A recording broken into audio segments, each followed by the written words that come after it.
बहन का जो हिस्सा है उसके मुताबिक बहन की विरासत तो देना जरूरी है। वो भूल गए हैं, वो देनी चाहिए। वो तो बता दी मैंने।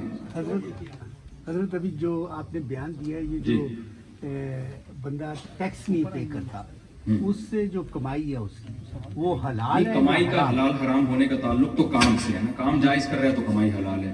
टैक्स नहीं देगा तो अलग से जुर्म होगा उसका, वो एक अलग चीज है। उसको कमाई से ताल्लुक नहीं है।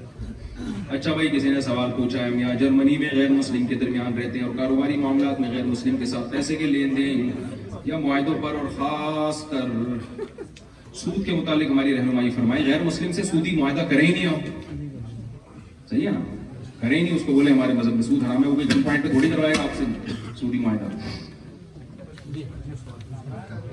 अच्छा, हम तो ऊपर जाएंगे ना अभी।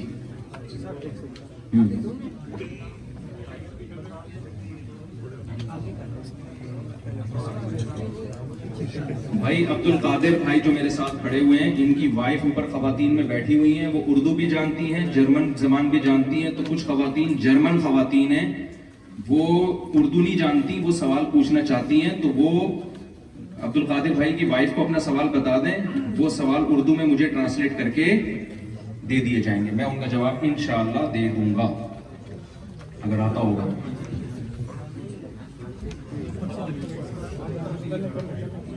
भाई देखो, बहुत मुख्तसर सवाल पूछे हैं। इतने लंबे लंबे अगर आप लेटर लिखेंगे ना तो मैं एक ही सवाल पढ़ पाऊंगा।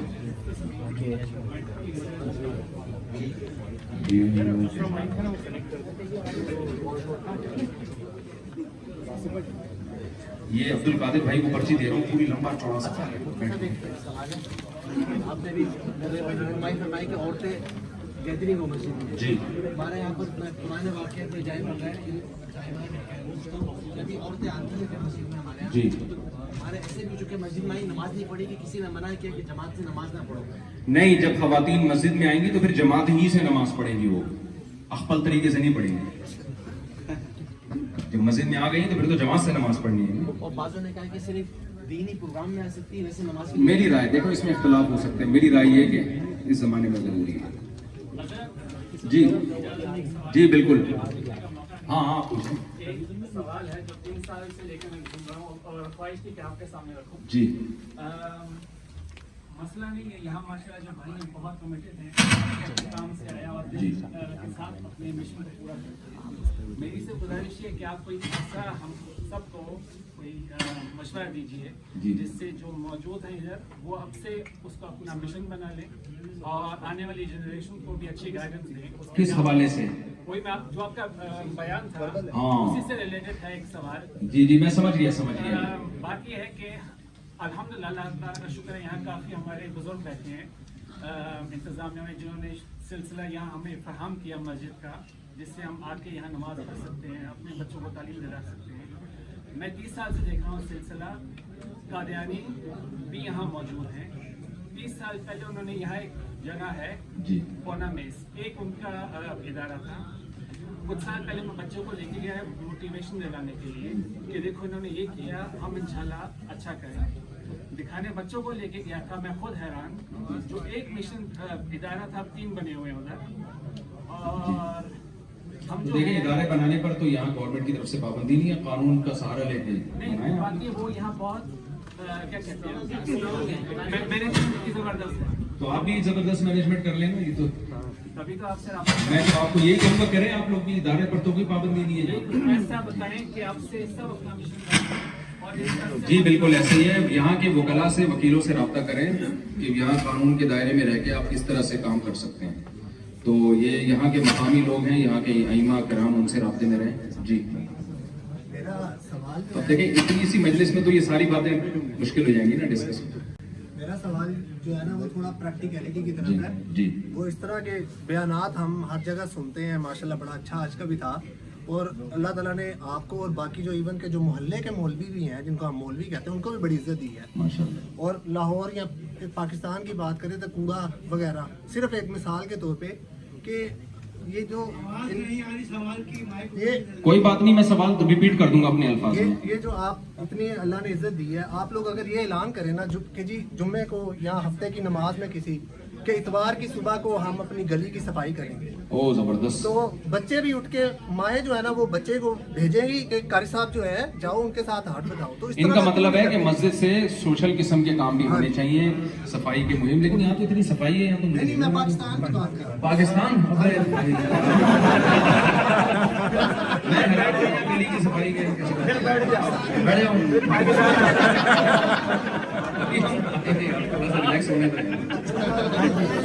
पहले तो गटर के ढक्कन बनवाने पड़ेंगे, फिर चर्सियों को आप फ्री में चर्स मुहैया करें ताकि वो गटर के ढक्कन बेच के चर्स ना खरीदें। ये सारा काम होगा फिर जाके सफाई होगा।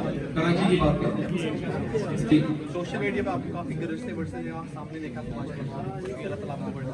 मेरा सवाल ये है कि तहरीरी जो तलाक है उसके अंदर जो साइन किए जाते हैं तो क्या वो जो डॉक्यूमेंटेशन के लिए किए जाते हैं, अटेस्टेशन के लिए, तो क्या तलाक हो जाएगी। वाक़या हो जाएगी?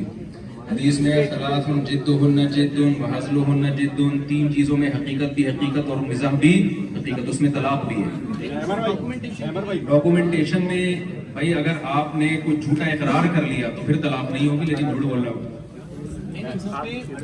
डॉक्यूमेंटेशन प्रिपेयर की जाती है, वो लेके जाके टेस्ट करवाएगा कोई बंदा, तो वो तो अटेस्टेशन के लिए कर रहा है, उसमें नियत का किरदार होगा ही नहीं होगा, वो क्या देखा जाएगा उसके अंदर? अगर लिखेगा ना मैंने अपनी वाइफ को डिवोर्स दी, ये सेंटेंस लिखेगा तो लिखते ही डिवोर्स हो जाएगी, चाहे नियत हो या चाहे नियत ना हो।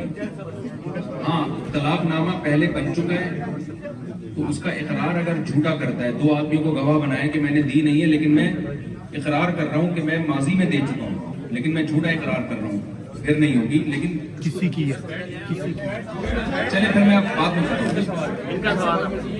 जैसे यहाँ पे काफी शॉप्स हैं, बस यार ये बातें ना करें, ये उनकी बातें ना सवाल है कि वहाँ पे जो कुछ हम लोग खरीदते हैं वो हम लोग के लिए भाई जाए। आप अपने मसले को फोकस करें, ठीक है।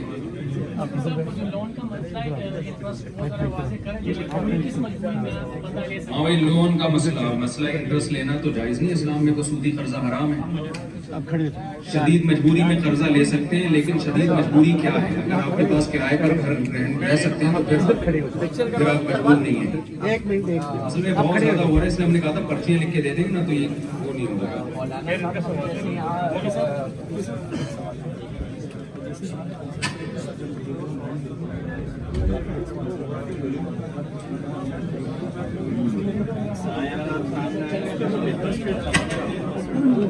नहीं जायज नहीं। बैंक में ये क्या लिखा है? सूदी बैंक में अगर आप कोई ऐसी जॉब करते हैं जिसमें आपको बराह रास्त लिखना पढ़ना, उसके डॉक्यूमेंट्स पे साइन करना पड़ता है, तो ये जायज नहीं। एक क्वेश्चन है मेरा, आपने अपने बयान के एंड पे कहा है ना कि हमारे मजहब इस्लाम में भी इस तरह से कहा गया, आपने एंड स्टेटमेंट कही थी। मेरा क्वेश्चन ये है कि मजहब और दीन में क्या फ़र्क है? क्योंकि पूरे कुरान में कहीं पे भी मजहब का लफ्ज़ तो नहीं है। मजहब राय को कहते हैं, यानी वो दीन जिसको हम अपनी राय में सही समझते हैं, उसके लिए मजहब का लफ्ज़ है। माज़हबा इलैहि, जिस तरह इंसान की सोच गई है। अल्फाज के खड़ में नहीं पड़ना चाहिए भाई। आप लोग उठ के ना आए, प्लीज आप लोग बैठ जाएं कुछ।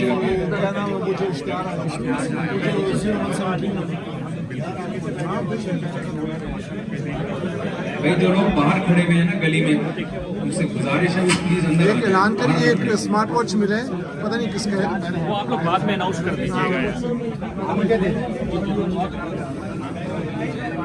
यार। सब मजमा प्लीज बैठ जाए। वजह ये कि बाहर भी लोग हैं, फिर डिसिप्लिन की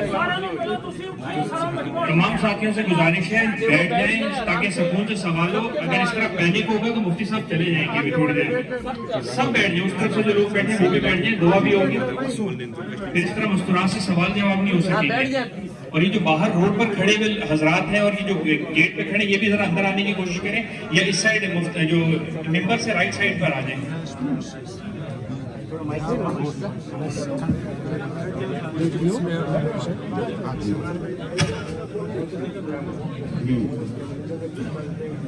बस नजर की हिफाजत आप मजबूरी में तो जायज है। अब पेशेंट है अगर तो उसको तो देखना पड़ेगा, आंखें बंद करके थोड़ी इलाज करेगा। क्या काटना है कुछ और काटना